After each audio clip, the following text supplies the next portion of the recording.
pig. Let me in, the wolf howled. Not by the hair on my chin, said the pig. Then I'll huff, and I'll puff, and I'll blow your house down. So the wolf huffed, and he puffed, and he blew the house down. If you know the story, the wolf just blew down the pig who made the house of straw. And after the wolf went to bite down on the pig, he just so happened to escape and run to his brother's house made of sticks. Y'all know what happened next. Now, when I hear this story, I get this picture in my mind of a passage in the Bible. So kick back, pull up your Bibles, and check out Luke 6, 46 through 49. That's Luke 6, 46 through 49. Why do you call me Lord, Lord, and do not do what I say? As for everyone who comes to me and hears my words and puts them into practice, I will show you what they are like. They are like a man building a house who dug down deep and laid the foundation on rock. When a flood came, the torrent struck that house, but could not shake it because it was well built. But the one who hears my words and does not put them into practice is a man who built a house on a ground without a foundation. The moment the torrent struck that house, it collapsed, and its destruction was complete. Okay. When you hear that and think on the story of the first two pigs in the story, you might be asking yourself what these two have in common. I would say this: nothing and everything. I know, I'm kind of confusing here, but let me try to explain and see if I can clear this up. I love how the passage starts by Jesus asking a question. Why do you call me Lord, Lord, and do not do what I say? What a great question. With these words, Jesus is exposing a disconnect that can happen when people say one thing, but then go and do something different. Some of these peeps are being kind of two-faced here and calling Jesus Lord or ruler, but then not doing any of the things he is telling them to do to live in a godly way. This would be like going to class where you really like the teacher and choosing not to do any of the work to pass the class, but expecting to receive full credit and an A+ in the course. You know that it's not how school actually works, right? Hello? Hello, is this mic on? All right. Jesus wanted to show his followers that the things they chose do really matter. But Jesus didn't just ask the question and let that be the end of it. Like when a question gets asked in middle school and the kids freeze like a deer in the headlights and they think, no eye contact, no eye contact. He won't see me if I just avoid eye contact. But no, as every leader knows, and I'm telling you middle schoolers now, we see you. No, Jesus didn't wait around, and he kept teaching this lesson about someone building their house on rock. This is an easy and great use of an analogy, as rocks are vivid pictures of stability. We all felt rocks, maybe been hit by one, or tripped over one, or maybe you stood upon a giant one at the edge of a cliff, as you ain't standing there if you do not think that that rock is not going to hold you. Some people, like religious leaders, thought they knew better. Jesus knew they were doing their best with what they were taught by those who taught and influenced them. But Jesus saw them men of privilege who talked a talk but weren't walking the same walk in how they treated the poor, the hungry, the sad, or the outcast. The dudes were totally missing the point of what really meant to follow God. For the religious leaders, it was about rules, systems, and structures. But Jesus wanted them to know how daily choices and their habits that they were forming could make a difference. It was about following the law so strictly, worrying about your life or building your life on whatever anyone else said. The godly life of peace and stability was found by doing what Jesus was saying. Who wouldn't want to build a life on something that cannot be shaken? There are so many things out there that can shape our foundation, both good and bad. What are you building your foundation on? But let's expand on Jesus' question. Are the things you're building your foundation on weakening it? Jesus is saying there's a better way. Let's get the foundation right. We don't have to foolishly build our world on things that don't last. Spend time in the good book. Spend it with God and Jesus in prayer. Spend time with those you know Jesus. You know what I'm saying? Check out James 1:22 through 25. Do not merely listen to the words and so deceive yourselves. Do what it says. Anyone who listens to the word but does not do what it says is like someone who looks at his face in a mirror, and after looking at himself goes away and immediately forgets what he looks like. But whoever looks intently into the perfect law that gives freedom and continues in it, not forgetting what they had heard but doing it, they will be blessed in what they do. When I hear this, it takes me back a few weeks ago with our man in the mirror lesson that we did. When you start following the things outside of Christ, it is the flaw or the crack in the mirror. It does not do what it is supposed to do. The reflection is altered. And after time, the person who stares into the distortion of the mirror sees nothing wrong with the reflection and begins to believe and act like they see themselves in the cracked mirror. Here's the other thing about cracks and flaws in mirrors. Over time, they just keep getting bigger and the distortion keeps getting worse. Be the perfect reflection of Christ. Well, the best you can. I mean, my reflection has tons of scars and blemishes, but my mirror stays unbroken. I have come to understand that the flaws in my life are not cast on me by what the mirror says. Like I said, it is a reflection of me. I know that I am not perfect, and my reflection does not wash those away. I have learned what each scar on my body is and is meant, and understand that I can't take away any of my scars. But I can resolve the memory of it and learn not to do it again. I am who God made me, scars and all. But that takes me back to the beginning with the 3 pigs story. I just gave you the nothing when I asked what the story of the pigs has to do with the passage of building on the rock. The nothing is that Jesus is telling us how to start our faith on a foundation of truth.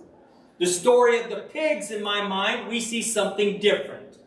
I see faith that is there, but what's next? So here's the everything. We need everything I said before the ground ourselves to Jesus to have a foundation to build upon, but we cannot achieve true sanctification if we are not living out a Christ-like life. After the concrete has been poured and we believe. The first pig had enough faith to build his house. His house His faith was made of straw. And when the wolf comes by, the pig relies on his faith around him. And when the wolf blows, it quickly crumbles. This is like when you get a bad grade after not studying for the test, losing a game, not getting the thing you asked for. The reasons seem trivial, but your faith crumbles quickly. You may recover, even probably recover from this, and you move on. When the wolf comes to the second pig's house, we see that this house is made of sticks. This is a faith a bit stronger than the straw faith. But the wolf rears back and blows. It takes a bit more effort, but again, the house comes crumbling down. The pig's faith comes down again as it isn't as strong as they truly thought. This is the thing in our lives that rock us to the core. The unexpected, the horrible, perceived or not, failures that have cost us. The things hurt so much that your faith that may withstand the trivial are not dealing with these, and your faith comes tumbling down. This type of crumble is where a lot of people will walk away from their faith. In the story of the three pigs, though, these pigs are resilient and seem to want to go on. And once again, both pigs this time escape the wolf's jaws and make it to the third pig's house. The third pig's house? Well, it's made of bricks. And when the wolf come up and gives the same refrain, little pig, let me in. And the pigs come back with their, not by the hair of my chinny chin chin. Well, the wolf knew what he had to do. You got it. He had to huff and puff until he could blow the house down. But the faith of bricks withstands the bad breath blow hard wolf's air blast. Now, if you remember the story, the wolf did not give up. The wolf in our lives never stops pursuing you. The trials and tribulations in life continue. The wolf decided he was going to sneak down the chimney and get a free bacon buffet. But here is the power of the third pig. The other two pigs' resolve seems to be up to the third pig now. The faith behind the bricks has them following the faith of the third little piggy. Or pig. Piggy's toes, right? The three pigs work together for the good. One fills a stock pot full of water. One lights a fire. And when the wolf falls out of the chimney into the boiling pot of water, the third pig, wham, covers it. And the evil there is no more. There may be more wolves, though, in the future, or even other things. But this evil is gone. And as good as that is, they come as strength and courage to know that the other things that may arise in the future, they can handle it. That is the faith of the brick. But it starts with the strength of the foundation laid first. I want to ask you something. What would would have happened if the third pig did a, "I told you so," to pig 1 and 2? Well, you should have built your houses. Your faith should have been better. I'm all good here, bro. Good luck and good day. Doesn't that defeat the power of the brick? To have more regard just for yourself and not for your fellow pig or man.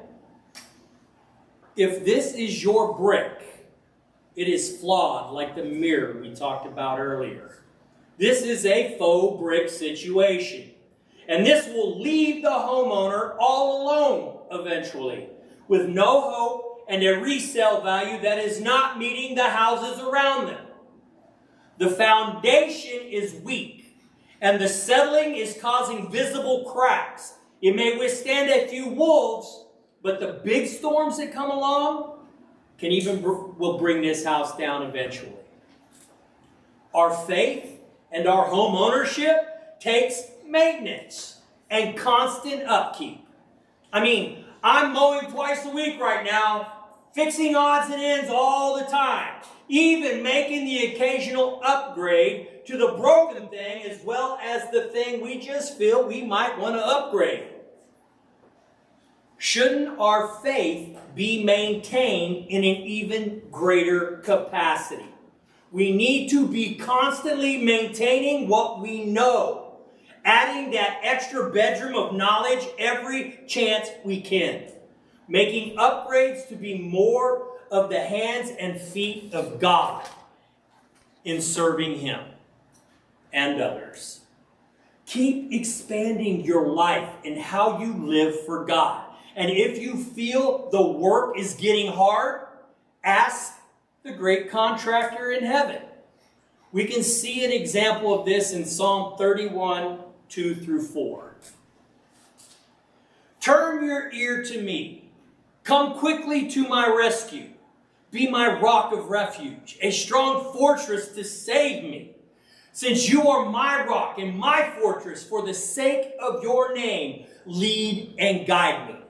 Keep me free from the trap that is set for me, for you are my refuge. Having God as your fortress is having the faith built on the strong foundation, as well as being the house of brick faith. I really dig how the passage, this is a cry for help. David is calling out. Maybe he's feeling his faith is in question, be it a straw or stick moment.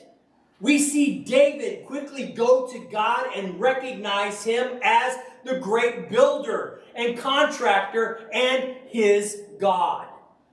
David realizes that there is way more for us to do than to listen. We're actually to do. Do your faith. Make it stronger. Make it so whatever storm, wolf, failure that may arise, you have a foundation built in God and a faith of brick to withstand whatever is thrown at it. Find your other little pigs to hang around to grow stronger community as well in Christ. Seek out those who may need help or hear of the love and strength of God the builder. I did say God and not Bob the builder. But I feel the basic motto is the same. Bob always asks, can we fix it? Yes, we can. God says, yes, we can. Allow God to work in you as well as on you. Let your life be more than a house in His cul-de-sac. Let your life be the mansion that draws others to want to see. A faith so strong that they can't even make it to the mansion, but are stopped. The evil is stopped at the gate outside. But this gate allows those that need you to let them pass right through. Be the house of brick, not just another brick in the wall. Be the safe house for God and His people.